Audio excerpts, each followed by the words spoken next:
ছাত্রছাত্রীরা, তোমাদের সবাইকে শুভেচ্ছা এবং আন্তরিক অভিনন্দন জানাচ্ছি। আমরা এইচএসসি ইংলিশ সেকেন্ড পেপারের একটি গুরুত্বপূর্ণ বিষয় special use of some words or phrases, এই বিষয়টি আমরা আলোচনা। ভূমিকামূলক অর্থে আমরা দেয়ার বসাতে পারি। তো আমরা কোনো সেন্টেন্সের প্রথমে ভূমিকামূলক অর্থে দেয়ার বসাই। যেমন দেখব, there is no pen in the bag. There is no pen in the bag. এই ক্ষেত্রে আমরা স্ট্রাকচারটা দেখে নিই। স্ট্রাকচারে দেয়ার প্রথমে, তারপর ভার্ব, তারপর সাবজেক্ট। সাধারণ সেন্টেন্সে আমরা দেখি সাবজেক্টের পরে ভার্ব থাকে, আর এটা হচ্ছে ভার্বের পরে সাবজেক্ট থাকে, এবং শেষে যে অ্যাডভার্বিয়াল থাকতে পারে, নাও থাকতে পারে। তবে এখানে একটি বিষয়, দেয়ার থাকলে সাবজেক্টের পরে ভার্ব বসে এবং ভূমিকামূলক অর্থে দেয়ার বসানো হয়। আমরা লক্ষ্য করি, dash lived an honest man in our village. Subject সেটা প্রথমে না বসে শেষে বসেছে, অর্থাৎ ভার্বের পরে বসেছে, এবং সর্বশেষে একটা অ্যাডভার্বিয়াল আছে। এখানে ভূমিকামূলক যে জায়গাটি সেটা ফাঁকা আছে, এইখানে আমরা দেয়ার বসাবো। তাহলে সেন্টেন্সটি দাঁড়ালো, there lived an honest man in our village. অর্থাৎ ভূমিকামূলক অর্থে আমরা দেয়ার বসাই। তোমার স্টুডেন্ট, আমরা নিশ্চয়ই এটা বুঝতে পেরেছি, এবং আমাদের special use of some phrases or ওয়ার্ডসের সমস্যাগুলো আমরা এই রুলসগুলো দেখলেই সমস্যাগুলো সমাধান করতে পারব। ধন্যবাদ। আমরা এখন আলোচনা করব অ্যাজ সুন অ্যাজ। কোনো কাজ করা মাত্র, খাওয়া মাত্র, যাওয়া মাত্র, অর্থাৎ একই সঙ্গে দুইটি কাজ যখন ঘটে তখন আমরা অ্যাজ সুন অ্যাজ বসাই।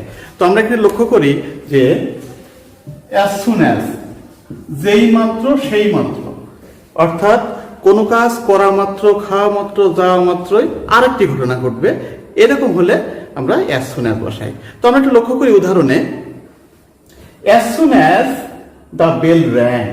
As soon as the bell rang, যেই মাত্র ঘন্টা বাজলো ঠিক তখনই কি ঘটলো? উই ওয়েন্ট আউট, আমরা বাইরে গেলাম। অর্থাৎ ঘন্টা পড়া মাত্রই আমরা বাইরে গেলাম। এইরূপ ক্ষেত্রে অ্যাজ সুন অ্যাজ আমরা বসিয়ে থাকি। আমরা পরবর্তীতে লক্ষ্য করব যে আমাদের গ্রামারে যেভাবে দেয়া থাকবে, কোশ্চেনে দেয়া থাকবে যেভাবে, যে ঠিক এইরকম একটি, আমরা ধরে নিই এইরকম একটি সেন্টেন্স দেয়া আছে, প্রথমে ড্যাশ আছে, তারপর আছে হি স মি, সে আমাকে দেখলো। হি ওয়েন্ট আউট, সে বাইরে গেল। অর্থাৎ একই সঙ্গে সে আমাকে দেখা মাত্রই বাইরে গেল। এইরূপ ক্ষেত্রে আমরা অ্যাজ সুন অ্যাজ বসাবো। তাহলে আমাদের ওপরে দেয়া থাকবে, ওখান থেকে আমরা অ্যাজ সুন অ্যাজ এখানে বসিয়ে দেবো। তাহলে উত্তরটা হবে কি? As soon as. অর্থাৎ কোনো কাজ করা মাত্র, খাওয়া মাত্র, যাওয়া মাত্র, এইরূপ বোঝাতে আমরা অ্যাজ সুন অ্যাজ বসিয়ে দেব। স্পেশাল ইউজের এইবারের আলোচনা হচ্ছে no sooner had.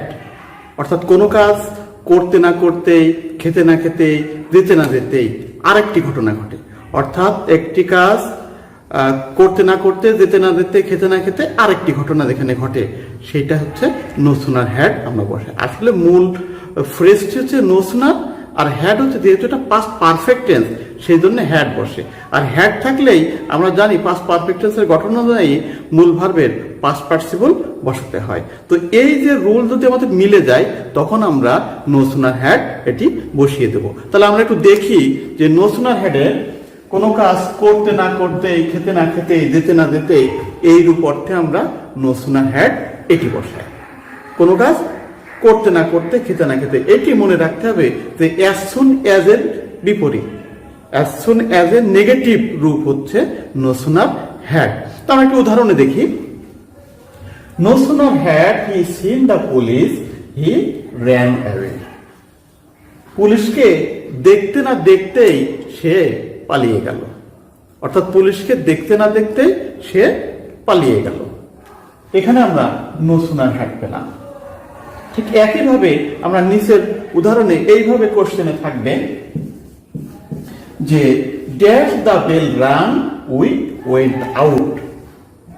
Dash the bell ran we went out. তাহলে আমরা এখানে লক্ষ্য করি যে এখানে মূল ভার্বের পাস্ট পার্টিসিপল আছে এবং দুইটি কোনো কাজ করতে না করতে আরেকটি ঘটনা ঘটেছে।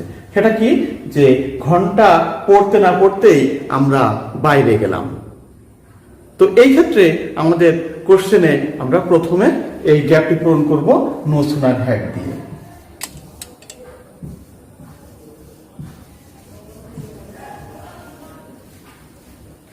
তো আমরা নিশ্চয় বুঝতে পারলাম যে অ্যাজ সুন অ্যাজ এর ঠিক বিপরীত হচ্ছে no sooner had.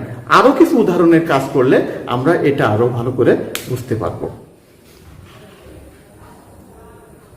As if বা অ্যাজ দো, যেখানে যেন অর্থ প্রকাশ করে সেখানে আমরা অ্যাজ ইফ বা অ্যাজ দো। অ্যাজ ইফ এবং অ্যাজ দো একই জায়গাতে বসতে পারে। তো অ্যাজ ইফ বা অ্যাজ দো এর অর্থ হচ্ছে যেন।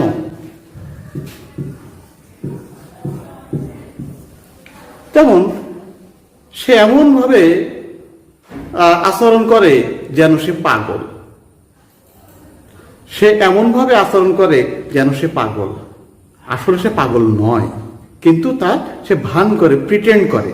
যখন সে ভান করছে তখন আমরা অ্যাজ ইফ বা অ্যাজ দো বসাই। তবে এখানে একটি নিয়ম আছে। অ্যাজ ইফ বা অ্যাজ দো এর নিয়মটা হচ্ছে এরকম যে অ্যাজ ইফ বা অ্যাজ দো এর পূর্বের অংশ প্রেজেন্ট ইনডিফিনিট হলে পরের অংশ পাস্ট ইনডিফিনিট হয়। অ্যাজ ইফ বা অ্যাজ দো এর পূর্বের অংশ পাস্ট ইনডিফিনিট হলে পরের অংশ পাস্ট পারফেক্ট হয়। তো আমরা একটু উদাহরণে দেখি। He speaks as if he knew everything. এই যে অ্যাজ ইফ তার পূর্বে স্পিক্স প্রেজেন্ট ইনডিফিনিট টেন্স। এখানে হি স্পিক্স প্রেজেন্ট ইনডিফিনাইট, সেই কারণে এইটা হচ্ছে past indefinite. He knew everything. একইভাবে হি স্পোক পাস্ট ইনডিফিনাইট, তার ফলে কি হয়েছে, হি হ্যাড নোন এভরিথিং, অর্থাৎ সেটা হচ্ছে পাস্ট পারফেক্ট টেন্স। তাহলে অ্যাজ ইফ বা অ্যাজ দো এর পূর্বের অংশ প্রেজেন্ট ইনডিফিনিট হলে পরের অংশ পাস্ট ইনডিফিনিট হয়। পূর্বের অংশ পাস্ট ইনডিফিনিট হলে পরের অংশ পাস্ট পারফেক্ট হয়। তো আমরা দেখি এখানে প্রেজেন্ট ইনডিফিনিট ছিল, এখানে হয়েছে পাস্ট ইনডিফিনাইট। এখানে পাস্ট ইনডিফিনিট ছিল, এখানে হয়েছে পাস্ট পারফেক্ট। তো সেই ক্ষেত্রে আমাদের রুলটা একটু দেখতে হবে এবং যখন আমরা এটি কোশ্চেনে আসবে আমরা দেখে নেব যে আমাদের নিয়মের সাথে এটা মিলছে কিনা। নিয়মের সঙ্গে যদি মিলে যায় যে প্রেজেন্ট ইনডিফিনাইট থাকলে পাস্ট ইনডিফিনাইট, পাস্ট ইনডিফিনাইট থাকলে পাস্ট পারফেক্ট, যদি নিয়মের সাথে মিলে যায় তাহলে আমরা এই অ্যাজ ইফ বা অ্যাজ দো বসাবো। অর্থাৎ যেন অর্থে আমরা অ্যাজ ইফ বা অ্যাজ দো বসাতে পারি। কোনো কাজ করার বাধ্যতা আছে এই রূপ অর্থে হ্যাভ টু, হ্যাজ টু বা হ্যাড টু বসে। প্রেজেন্টের ক্ষেত্রে আমরা হ্যাভ টু বা হ্যাজ টু বসাই এবং পাস্টের ক্ষেত্রে হ্যাড টু বসাই। অর্থাৎ প্রেজেন্টে যদি থার্ড পারসন সিঙ্গুলার নাম্বার থাকে তাহলে হ্যাজ টু বসবে, আর অন্যান্য নাম্বার পারসনে আমরা হ্যাভ টু বসাবো। আর পাস্টের ক্ষেত্রে সকল সময় আমরা হ্যাড টু বসাবো।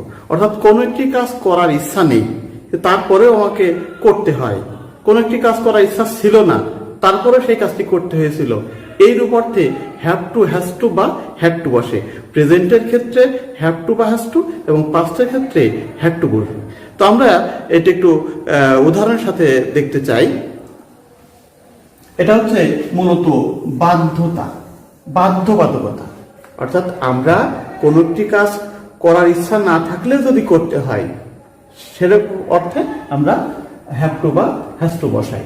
তো আমরা দেখি যে I have to go to market, অর্থাৎ আমাকে মার্কেটে যেতে হয়, আমাকে বাজারে যেতে হয়। আমার ইচ্ছা নাই, ইচ্ছা থাকে না, তারপরেও এই কাজটি করতে হয়। এইরূপ ক্ষেত্রে আমরা হ্যাভ টু বসাই। তারপর লক্ষ্য করি he had to meet the principal.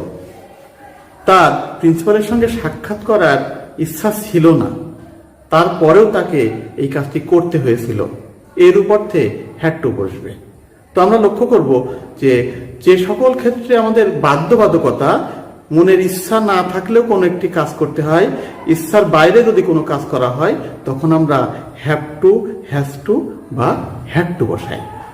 তো স্পেশাল ইউজে এইরকম অর্থ যদি আমরা বুঝতে পারি, তখন আমরা এটার যে কোনো একটা টেন্স অনুযায়ী দেখে নিয়ে সেই টেন্সে যেটা পড়বে, অর্থাৎ প্রেজেন্টে যদি থাকে তাহলে হ্যাভ টু বা হ্যাজ টু, পাস্টে থাকলে হ্যাড টু, এবং থার্ড পারসন সিঙ্গুলার নাম্বার হলে হ্যাজ টু, এবং অন্যান্য সকল নাম্বারের ক্ষেত্রে আমরা হ্যাভ টু বসাবো। তোমার স্টুডেন্ট, তোমরা এটা নিশ্চয়ই আরো প্র্যাকটিস করে দেখবে যে কোথায় হ্যাভ টু, হ্যাজ টু এবং হ্যাড টু বসে। তোমার স্টুডেন্টস, এইবার আমরা আলোচনা করব উড রেদার, স্পেশাল ইউজের উড রেদার।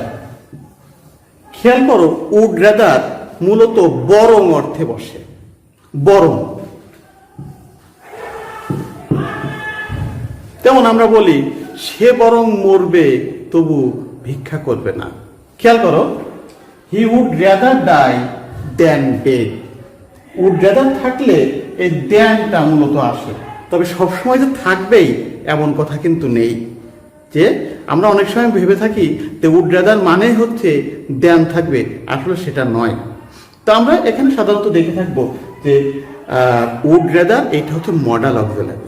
মডাল অক্সিলারির পরে ভার্বের প্রেজেন্ট ফর্ম বা বেস ফর্ম থাকে। তাহলে আমরা চিনে নিলাম যে এইখানে এটা গ্যাপ থাকবে, আমরা ডাই অর্থাৎ এটা প্রেজেন্ট ফর্ম বা বেস ফর্মে আসে। এখানে আমরা উড রেদার বসালাম, অর্থাৎ বরং অর্থে উড রেদার। আমরা আরেকটি উদাহরণ দেখি যে I would rather starve than steal. আমি বরং না খেয়ে থাকবো তবু চুরি করব না। এরূপ ক্ষেত্রে উড রেদার বসে। তাহলে আমরা এখানে দেখলাম উড রেদারের পরে ভার্বের প্রেজেন্ট ফর্ম বা বেস ফর্ম আসে। এটা খুব সহজেই আমরা এই কাজটি করতে পারবো। হ্যাড বেটার, যখন আমরা দেখব যে বরং অর্থ প্রকাশ করছে তখন হ্যাড বেটার বসবে। তো আমরা এর আগে দেখেছি যে উড রেদার সেখানেও বরং অর্থ প্রকাশ করে।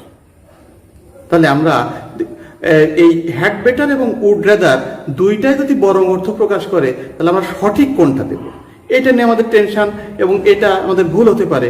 সেজন্য আমরা দেখব যে মূলত হ্যাড বেটার বরং অর্থ প্রকাশ করে ঠিকই, তবে এই বরংটা পরামর্শমূলক। এটা হচ্ছে পরামর্শ। কোনো কাউকে যদি কোনো কিছুতে পরামর্শ দেওয়া হয় তখন আমরা হ্যাড বেটার বসাই, এবং হ্যাড বেটার যেহেতু মডাল অক্সিলারি, এরপরে ভার্বের বেস ফর্ম বসে। আমরা একটু উদাহরণ দেখে নিই। You had better leave the place. Had better leave the place, তুমি বরং জায়গাটি ত্যাগ করো। তোমাকে পরামর্শ দেয়া হচ্ছে। যখন পরামর্শ দেয়া হবে তখন আমরা হ্যাড বেটার বসাবো। যেমন পরেরটায় দেখব, পরীক্ষার কোশ্চেনে যেভাবে আসে, ইউ ড্যাশ স্টে হেয়ার। কাকে পরামর্শ দেয়া হচ্ছে, তুমি বরং এখানে অবস্থান করো। এইরূপ ক্ষেত্রে আমরা হ্যাড বেটার বসাবো। আমরা একটু খেয়াল রাখবো, যেহেতু এটা মডাল অক্সিলারি, তো এখানে ভার্বের বেস ফর্মটা আছে কিনা। যদি বেস ফর্ম না থাকে তাহলে আমরা এটা মডাল অক্সিলারির কথা চিন্তাই করব না, আমরা অন্যদিকে চিন্তা করব। যেহেতু এটা মডাল অক্সিলারি, তারপরে আমাদের ভার্বের বেস ফর্মটি থাকবে। তাহলে you had better stay here, এখানে আমরা হ্যাড বেটারটি বসাতে পারবো। এবং আমাদের পরীক্ষার কোশ্চেনে যে অনেকগুলো অল্টারনেটিভ তো থাকবে, সেটা আমরা খুব সহজেই এটা করতে পারবো। লেট অ্যালোন অর্থাৎ দূরের কথা। যে কেউ একটি কাজ সাধারণভাবে করতেই পারে না, তার বড় কাজ তো দূরের কথা। এর ক্ষেত্রে আমরা লেট অ্যালোন বসাই। লেট অ্যালোন হচ্ছে দূরের কথা। যেমন he can not pass the exam, সে পরীক্ষায় পাসই করতে পারে না। Let alone get A plus, তার এ প্লাস পাওয়া তো দূরের কথা। তো এরকম ক্ষেত্রে আমরা দেখব, যেমন the patient can not walk dash run A mile, অর্থাৎ সে হাঁটতেই পারে না, 1 মাইল দৌড়ানো তো দূরের কথা। তাহলে আমরা এখানে দেব লেট অ্যালোন। সহজ স্টুডেন্ট, তোমাদের খুব টেনশন হবে না, এটি অতি সহজভাবেই আমরা এই কাজটি করতে পারবো।